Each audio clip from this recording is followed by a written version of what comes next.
नमस्कार विद्यार्थी बच्चों आज मैं लेके आई हूँ कक्षा 8वीं की हिंदी पाठ्य पुस्तक सुगम भारती से दूसरी इकाई का पाठ है 8।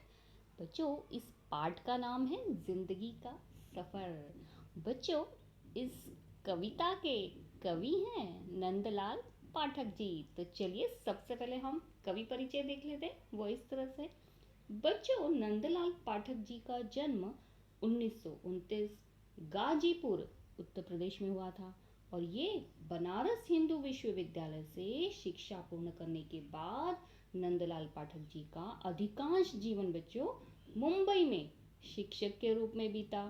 वर्तमान में महाराष्ट्र राज्य हिंदी साहित्य अकादमी के कार्य अध्यक्ष के रूप में हिंदी की सेवा कर रहे हैं।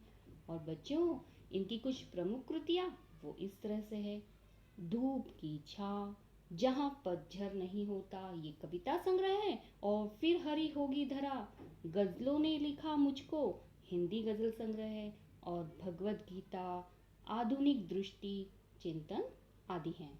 तो बच्चों इस कविता की प्रस्तावना इस तरह से है कि इस पद्य संबंधी प्रस्तुत नंदलाल पाठक जी ने इस प्रस्तुत गजल के माध्यम से, ये जो कविता है ये गजल के माध्यम से विभिन्न शेरों में गजलकार नंदलाल पाठक जी ने यहाँ पर ईमानदारी, विनम्रता, त्याग, बलिदान, परोपकार आदि गुणों को दर्शाया है। इनका मानना है कि ये दुनिया एक सराय की तरह है, यहाँ जीवों का आना जाना सतत चलता रहता है। तो चलिए देखते हैं कविता इस गजल को कि क्या कवि जिंदगी के बारे में, सफर के बारे में क्या कहना चाहते हैं। चलिए देखते हैं। जिंदगी का सफर। सफर में जिंदगी के कितना कुछ सामान रहता है, वो खुशकिस्मत है जिसका हम सफर ईमान रहता है। बच्चों इन पंक्तियों का भावार्थ इस तरह से है कि कवि यहाँ पर कहना चाहते हैं कि ये जीवन एक यात्रा के समान है। इस यात्रा में वह मनुष्य भाग्यवान होता है जो सदा सच्चाई के मार्ग पर चलता है। ईमान होता है नहीं, सच्चाई पर चलता है। तो चलिए देखते हैं दूसरी पंक्तियां। वो इस तरह से है। सुखी वह है, सुखी वह है जमीन से जो जुड़ा इंसान रहता है। नदी चलती है झुककर, नदी चलती है झुककर, रास्ता आसान रहता है। बच्चों इन पंक्तियों का भावार्थ इस तरह से है कि कवि कहते हैं कि जो व्यक्ति जमीन से जुड़ा रहता है, अर्थात अपनी उपलब्धियों पर जो घमंड करके मित्रों और संबंधियों से संबंध खराब नहीं करता, वो व्यक्ति वो वास्तव में सुखी होता है। इस प्रकार यहाँ पर उदाहरण देते हुए कवि ने कहा है कि जिस तरह से नदी जब झुक कर चलती है तभी उसे आगे बढ़ने के लिए रास्ता मिलता है, आप सभी जानते हैं। इसलिए कवि यहाँ पर कहते हैं कि विनम्रता से मनुष्य को हमेशा आगे प्रसिद्धि और यश मिलता रहता है। तो यहाँ पर इस तरह से बताया गया है। तो चलिए देखते हैं अगली पंक्तियाँ। वो इस तरह से हैं। मेरा परमात्मा, मेरा परमात्मा मेरी तरह बिल्कुल अकेला है, मुझे उसका, उसे मेरा हमेशा ध्यान रहता है। बच्चों इन पंक्तियों में कवि कहते हैं कि जैसे ईश्वर हमारा सदा अपने बच्चों को प्यार करता है, इस तरह से कवि यहाँ पर बता रहे कि मेरा परमात्मा मेरी तरह बिल्कुल अकेला है। जिस प्रकार मैं बिल्कुल अकेला हूँ उसी तरह मेरा भगवान भी अकेला है, क्योंकि मैं हमेशा उसका ध्यान करता रहता हूँ। भगवान भी मेरा ध्यान रखते हैं। इसके लिए कठिनाइयों में मुझे हिम्मत देता है मेरा परमात्मा, जिससे मैं अपने लक्ष्य तक पहुँच सकूँ।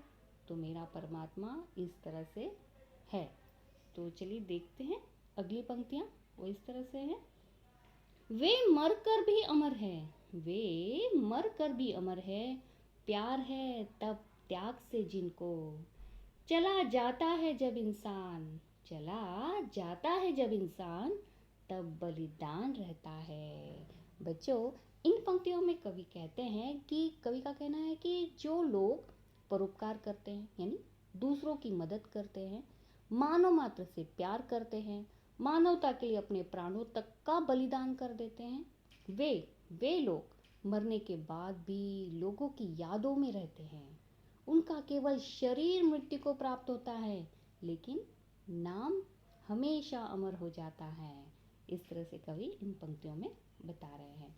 तो अगली पंक्तियां इस तरह से है बच्चों। मेरे भी पास यादों और सपनों के खजाने हैं। भिखारी के भी घर में भिखारी के भी घर में कुछ न कुछ सामान रहता है। इस तरह से बताते हैं कि इन पंक्तियों में क्यों कहते हैं कि मेरे पास संपत्ति के नाम पर कुछ नहीं है, परंतु मेरे पास भी खजाने हैं। कौन सा खजाना? वे खजाने हैं मेरे उन सपनों के जो मैं पूरे नहीं हो सके। वे खजाने हैं मेरे अपनों की अनगिनत यादों के। इस प्रकार देखा जाए तो एक भिखारी के घर में भी कुछ न कुछ तो होता ही है, यानी उसकी आंखों में भी सपने होते हैं। वो यहाँ पर इस तरह से बताया गया है। अगली पंक्तियां इस तरह से है। जरूरी है करे नेकी तो खुद दरिया में डाल आए। जरूरी है करे नेकी तो खुद दरिया में डाल आए। निराशा उसको होती है जो आशावान रहता है। बच्चों, इन पंक्तियों में कवि कहते हैं कि जब हम किसी के लिए कुछ करते हैं तो उस परोपकार को भूल जाना चाहिए।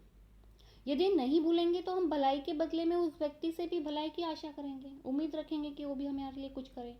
और यदि दूसरों का व्यवहार हमारी आशा के अनुकूल है यानी विपरीत है, नहीं होगा इससे, तो हमें निराशा होगी। अतः हमें कभी किसी से कोई उम्मीद या आशा नहीं रखनी चाहिए। इस तरह से कवि यहाँ पर बता रहे हैं। अगली पंक्तियाँ, आखिरी पंक्तियाँ हैं इस गज़ल की, वो इस तरह से है। ये दुनिया धर्मशाला है, ये दुनिया धर्मशाला है, यहाँ बस आना जाना है। यहाँ ऐसे रहो, यहाँ ऐसे रहो जैसे कोई मेहमान रहता है। बच्चों, इन पंक्तियों में कवि कहते हैं कि ये दुनिया एक धर्मशाला के समान है। क्यों? क्योंकि जिस प्रकार यात्री धर्मशाला में 2-4 दिन के लिए रुकते हैं फिर आगे चले जाते हैं, उसी प्रकार मनुष्य भी इस संसार में आता जाता रहता है। अर्थात किसी भी क्षण मृत्यु हमें अपने पंजों में दबोच लेती है। इसलिए हमें इस दुनिया में एक ऐसे मेहमान के समान रहना चाहिए जिसे एक न एक दिन जाना ही होता है। मेहमान कभी भी देखिए स्थायी रूप से कहीं नहीं रहता है, उसी प्रकार हमें भी रहना चाहिए। तो यहीं पर ये कविता, ये गज़ल समाप्त होती है। और मेरा ये छोटा सा प्रयास था बच्चों, आप लोगों को पसंद तो आ ही गया होगा। और बच्चों, अगर आपको पसंद आ गया तो आगे ज़रूर शेयर करिएगा अपने मित्रों में जिन्हें इसकी ज़रूरत हो। और हाँ, आप अगर मेरे चैनल पे नए हैं तो सब्सक्राइब करना बिल्कुल ना भूलें और इसे शेयर ज़रूर करें। तो चलिए, उम्मीद करती हूँ कि ये पार्ट आपको समझ में आ गया होगा, मेरा चैनल अच्छा लगा होगा। तो फिर मिलते हैं अपनी नई वीडियो के साथ, तब तक के लिए धन्यवाद।